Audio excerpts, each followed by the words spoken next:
Alors, voyons maintenant les innovations introduites dans les activités de production. Alors, à côté de ça, il y a toute une flopée d'innovations en matière de technologie de production, hein, qu'on a l'habitude d'ailleurs souvent de qualifier de productique. Hein, la productique, finalement, c'est l'informatisation de la production. C'est l'application de l'informatique, des technologies informatiques à la production. Alors évidemment, ce qui est le plus connu, c'est la robotique et les automates programmables, hein, qui font leur apparition un peu partout, qui ont été introduits en premier dans les entreprises japonaises, pareil dans les années 80, hein, et qui maintenant se multiplient dans tous les types d'activités. Aujourd'hui, on est sur des générations de robots dits intelligents. Ça veut dire quoi? Ça veut dire qu'ils sont dotés généralement d'organes sensoriels qui les rend relativement aptes à un certain nombre de choses. Donc ils ont la vision, parfois ils ont l'odorat, si on peut dire ainsi. En tous les cas, ils ont des capteurs chimiques qui reconstituent les facultés olfactives. Donc, ces robots sont de plus en plus performants et de plus en plus polyvalents. Ils coûtent aussi de plus en plus cher. Il faut bien le dire. Alors, derrière, quand on va automatiser, si vous voulez, un ensemble de machines, par exemple une ligne de montage, un atelier, eh bien, on va parler de cellules et d'ateliers flexibles, hein, donc totalement programmés par ordinateur. Alors, à l'intérieur de ça, on distingue la GPAO, qui veut dire la gestion de production assistée par ordinateur. Hein, donc là, c'est toutes les opérations de production qui vont être gérées par informatique. La MAO, qui est en plein essor en ce moment, qui veut dire la maintenance assistée par ordinateur. Hein, où carrément, vous avez des opérations de maintenance qui sont faites à distance. D'accord ? Où vous avez des signaux qui sont envoyés par les fabricants aux utilisateurs de machines pour les prévenir d'opérations de maintenance préventive à réaliser. Donc la maintenance assistée par ordinateur. La FAO, fabrication assistée par ordinateur. La CAO, la conception assistée par ordinateur. Alors ça aussi, c'est une technologie révolutionnaire qui a totalement raccourci le délai de préparation des innovations, puisque auparavant, il fallait faire des calculs à la main pour connaître les contraintes des produits, il fallait réaliser des prototypes. Hein. Aujourd'hui, vous êtes capable de modéliser en 3 dimensions un nouveau produit avec les contraintes que vous voulez, les matériaux que vous voulez, et vous changez tout à volonté. Hein, donc ça permet d'innover sur les produits d'une manière très importante, et par ailleurs, ça permet d'aller extrêmement plus vite dans le développement des nouveaux produits. Donc, conception assistée par ordinateur, DAO, dessin assisté par ordinateur, c'est deux utilisations qui sont assez proches. Et puis, CFAO, c'est l'ensemble, c'est-à-dire c'est toutes les opérations qui vont être confiées à la gestion unique d'un ordinateur, c'est la CFAO, c'est-à-dire conception et fabrication assistée par ordinateur. Ou à partir d'un logiciel unique, si vous voulez, toutes vos opérations de production vont être gérées. Avec aujourd'hui des émulations sur les logiciels de gestion, hein, et ce qui fait qu'en temps réel, vous connaissez la consommation de produits, d'énergie, de matière, l'état de vos stocks, l'état de votre trésorerie, etc. Quoi. Hein, donc on a un pilotage unique de toute l'organisation.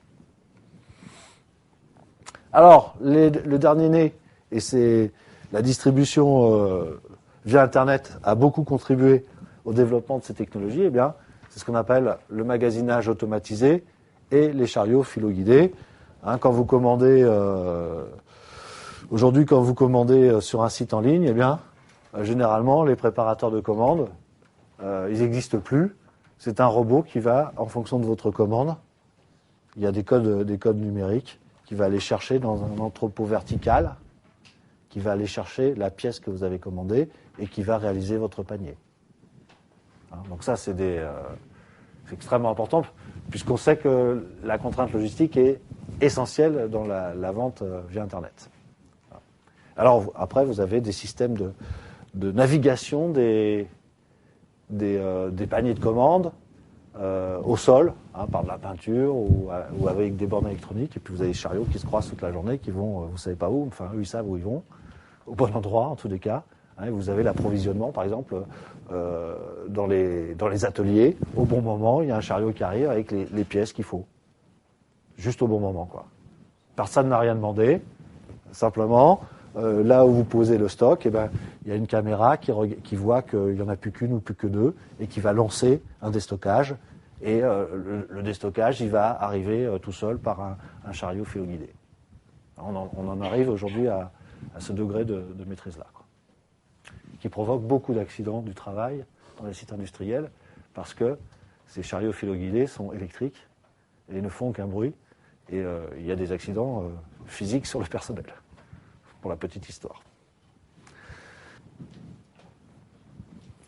Alors ces innovations, elles sont liées d'abord à des activités productives qui sont gérées d'une manière différente, organisées d'une manière différente. Pour commencer, le développement des relations partenariales. Alors, je vous parlais tout à l'heure du problème de la sous-traitance, du problème de faire ou faire faire, et je vous ai dit que les solutions d'externalisation étaient dominantes. Okay ? Eh bien, ces solutions d'externalisation dominantes et généralisées arrivent à la constitution de ce qu'on appelle des réseaux d'entreprises. C'est-à-dire qu'aujourd'hui, pour comprendre la logique d'une offre, même si sur un produit, il y a un nom de marque d'une entreprise bien identifiée, la logique de l'offre, elle dépend de la pertinence de 3, 4, 5, 6, 7, 10, plusieurs dizaines de fabricants qui contribuent à cette offre. Ça, c'est la nouvelle manière de fabriquer les produits. Donc, ces réseaux d'entreprises sont en train de se développer et c'est ce qui permet d'ailleurs les innovations. Puisqu'à chaque fois, on va mettre dans les réseaux les acteurs qui vont bien. Et les acteurs qui vont bien, ce sont les acteurs qui ont des solutions généralement innovantes. C'est aussi les entreprises conjointes. Donc on va s'associer avec un fournisseur, mais parfois avec un concurrent pour réaliser quelque chose en commun. C'est la sous-traitance partenariale, donc beaucoup plus basée sur la coopération que sur la compétition. Ce sont les équipementiers. Alors, les équipementiers, deux mots. Quelle différence entre un sous-traitant et un équipementier ? Le sous-traitant c'est lui qui va réaliser la production d'un produit pour le compte de son client, de son donneur d'ordre, selon un cahier des charges. Il n'est pas propriétaire de ce qu'il fabrique. Il n'a pas la propriété intellectuelle de ce qu'il fabrique. Donc, c'est un simple exécutant. C'est la grande différence avec l'équipementier, qui réalise à peu près la même chose que le sous-traitant, sauf que c'est lui qui définit ce qu'il y a à produire et qui garde la propriété intellectuelle de ce qu'il fabrique. Donc, par exemple, Peugeot va voir l'équipementier allemand Bosch pour avoir un système de régulation électronique de la carburation, par exemple, pour un nouveau modèle. Donc, Peugeot va expliquer les contraintes qui sont liées à son produit et Bosch va réaliser un produit. Mais ce produit, il y aura marqué Bosch dessus. Et ce produit pourra être revendu tel quel ou légèrement modifié à des concurrents de Peugeot. Donc c'est une grande différence entre les équipementiers et les sous-traitants. Du coup, comme c'est les équipementiers qui trouvent les solutions pour les constructeurs, eh bien, ils ont des grandes traditions d'innovation. À chaque fois qu'ils font quelque chose pour un constructeur, si vous voulez, ces équipementiers innovent. Donc, c'est pour cette raison que, aujourd'hui, l'essentiel des innovations sur nos automobiles sont liées à celles des équipementiers et pas à celles des constructeurs. Vous avez des phares au xénon parce que les équipementiers d'optique ont acquis la maîtrise de cette technologie.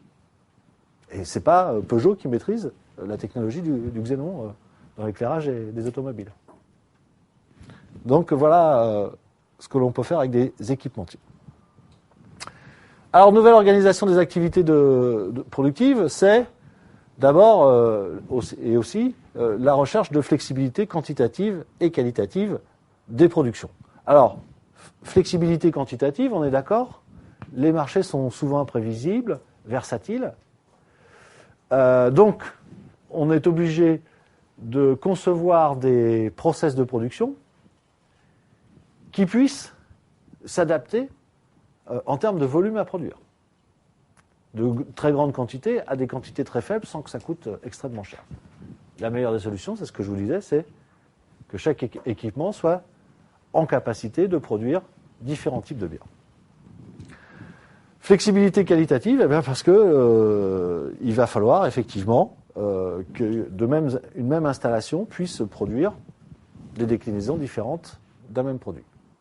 Et ça, c'est très très compliqué au niveau des process industriels que d'arriver à faire cela. En même temps, dans beaucoup de domaines, c'est la condition de réussite des entreprises. Production modulaire et différenciation retardée. Donc c'est ce que je vous ai présenté tout à l'heure pour vous montrer que on pouvait allier production de masse et production différenciée. Donc le module introduit sur différents modèles de gamme et la différenciation qui n'apparaît qu'en fin de fabrication du produit. Les économies de champ, vous devez connaître ce terme, économie de champ ou économie d'envergure, qui sont la déclinaison moderne des économies d'échelle. Je vous rappelle, les économies d'échelle, il faut toujours produire un grand volume pour pouvoir les réaliser. Eh bien, dans les économies de champ ou d'envergure, c'est la même chose, sauf que le volume, il va concerner les composants. Donc le produit final, on ne réalisera pas d'économie d'échelle sur le produit final parce qu'il est produit en petite quantité, mais les composants qu'il y a à l'intérieur, comme ils vont être sur plusieurs produits différents, eh bien eux vont bénéficier d'économies d'échelle. Donc l'économie d'échelle n'est plus sur le produit final, l'économie d'échelle est sur son composant, c'est ce qu'on appelle les économies de champ. Alors ça va très très loin, puisque dans certains domaines, par exemple, un microprocesseur, le même microprocesseur, ou une version très très proche du même microprocesseur, va être incorporé sur un téléphone, dans une voiture, ou dans un ordinateur. Alors là, l'économie de champ, elle est totale. On est sorti d'un secteur industriel pour pouvoir arroser différents secteurs qui utilisent des composants électroniques, des mémoires ou des microprocesseurs. Diminution de la taille des sites et spécialisation de leurs activités. Alors ça aussi, c'est une grande tendance. La spécialisation, on a compris, parce que les coûts dépendent largement de ça. Je vous disais en préambule que ça allait, que s'entraînait d'ailleurs des nouvelles contraintes logistiques. Pourquoi diminution de la taille des sites ? Eh bien parce que on essaye de donner aux entreprises, aux différents sites des grands groupes industriels, on essaye de donner les caractéristiques des PME et le dynamisme qui est rattaché aux PME. Donc des entreprises de taille beaucoup plus modeste, de taille humaine comme on dit, et on va rechercher tous les avantages de la PME dans ces sites. Nouvelle organisation du travail de production. Alors, au niveau des activités de production, c'est évidemment la généralisation des principes du toyotisme dans tous les secteurs, évidemment pas que dans le secteur automobile, avec une diminution de la spécialisation du travail. C'est la fin du taylorisme pur. Alors qu'est-ce qu'on va retrouver comme modalité de déspécialisation du travail? On va retrouver la rotation des postes et la polyvalence, c'est probablement le moins intéressant. C'est-à-dire, au lieu d'avoir à réaliser une seule tâche, eh bien, une seule tâche simple, on va former un salarié pour qu'il puisse s'occuper de 2 ou 3 tâches de même nature, mais différentes dans l'entreprise, et on va le faire tourner en fonction des besoins de l'entreprise. D'accord ? Donc la polyvalence, c'est un peu de diversité dans le travail, mais le travail reste toujours aussi inintéressant, si vous voulez. C'est surtout l'enrichissement du travail, puisque là, effectivement, l'enrichissement du travail est beaucoup plus satisfaisant pour le salarié. Par exemple, un opérateur de production, on va lui demander de tenir des statistiques sur la production de son poste. On va lui demander d'avoir des activités de maintenance sur son poste de travail, ou bien de contrôle qualité, ou bien d'implémenter des données de gestion relatives à son propre travail. Donc l'enrichissement des tâches est beaucoup plus satisfaisant parce qu'il introduit une beaucoup plus grande diversité dans le travail des salariés. Et puis, recomposition des tâches au sein de groupes semi-autonomes, qui était nouvelle méthode qui était proposée par Volvo dans les années 80. Donc, quelle était l'idée ? On confiait à une équipe de salariés complémentaires la réalisation d'un certain nombre d'automobiles de A à Z. Donc, ces gens avaient des objectifs de production, mais ensuite, ils travaillaient par Hello, avec tout le matériel nécessaire, une assistance par ordinateur, aide à la résolution de problèmes, détection de panne, etc. Et ces gens s'organisent comme ils le veulent au niveau du travail pour assembler les voitures qu'on leur a confiées.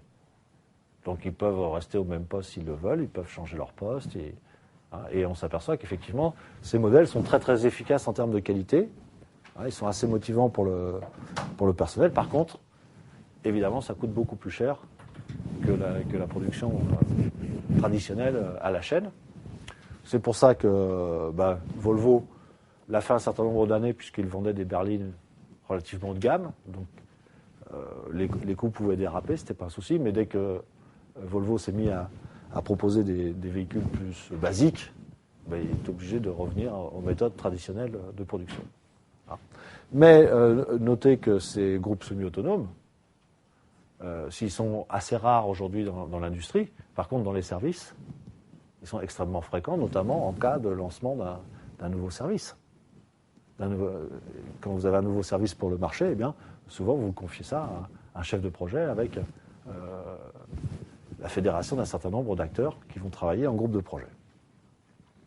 Donc, c'est aussi des organisations du travail qui se diffusent progressivement. Les objectifs, désormais, sont moins directement rattachés à la productivité, à l'intensité du travail, comme c'était le cas dans le monde taylorien. Alors, ça ne veut pas dire que ça a disparu, on est bien d'accord. J'ai dit moins directement rattachés.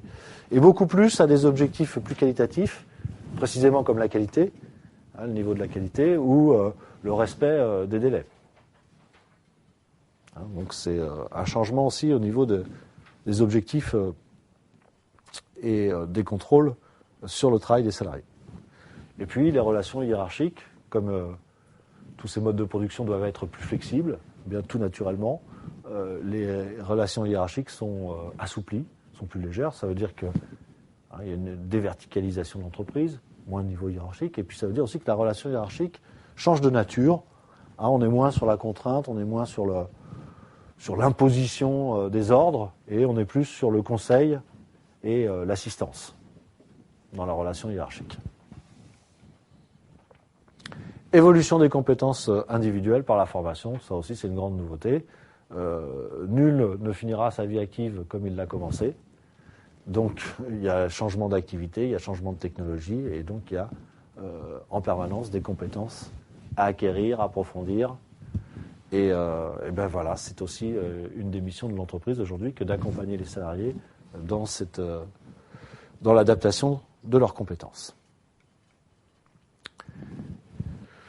C'est pour ça d'ailleurs qu'on parle de disparition du taylorisme le plus souvent, parce que l'aspect le plus visible du taylorisme, c'est-à-dire les travailleurs qui répètent un geste très simple à longueur de journée, tout ça a disparu. Pourquoi ça a disparu ? Parce qu'on a réussi à remplacer les travailleurs par des automates. Bon, pour autant, c'est peut-être pas suffisant pour arriver à dire que le taylorisme a totalement disparu de l'organisation de la production. Mais en tous les cas, c'est clair qu'il y a une automatisation de plus en plus poussée des opérations simples réalisées dans le cadre de la production. Le travail concerne de plus en plus les opérations de pilotage, de contrôle et de maintenance des équipements, de surveillance de la qualité. Autrement dit, les travailleurs produisent de moins en moins. Produire dans le sens fabriquent physiquement, transforment la matière physiquement de moins en moins. Ce sont les machines qui le font. Et donc, de plus en plus, les salariés manipulent des signes pour que les machines soient bien pilotées, pour s'assurer du bon fonctionnement des machines. C'est donc un changement du sens même du travail.